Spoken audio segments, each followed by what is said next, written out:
And we start tonight with breaking news. The man accused of firing off shots at a Spanish Fort Bass Pro Shops booked into Baldwin County Jail. Robert Smith facing a number of charges, including reckless assault and firing into an occupied dwelling. There are still many unanswered questions about Saturday's incident, and some of the questions come from family members. Fox News reporter Steve Alexander joins us live with more on that. Steve.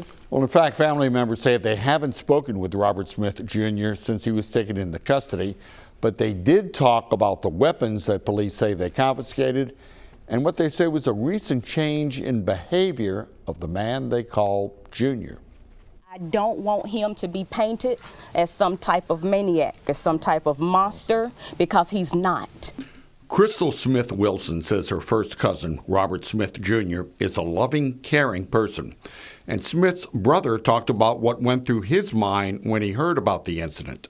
It was very disheartening, knowing that the kind of person that Junior was, caring, loved his family. Wilson says Smith has no record and no history of violence at all.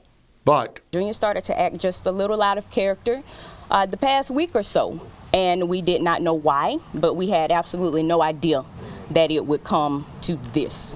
We want to know what happened within the last 2 weeks, 3 weeks.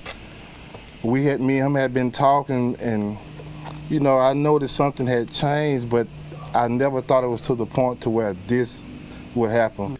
And when asked to talk about what changed, the way he was talking, it seemed like, I don't know, it wasn't the Robert Jr. we know, the brother I know. It's just like something that, I don't know, taken over his mind, or it's hard to explain.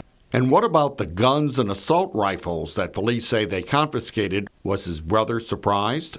The assault rifles, yeah, but the guns, as you know, he's a big hunter. Okay. Absolutely. And we're both hunters, and like it's a small country, and we do that. We have guns, but it's just, I didn't know that it was to the extent it was. And when asked if there was anything they wanted to say to people at Bass Pro or the police about what had happened, we are very, very sorry that this happened.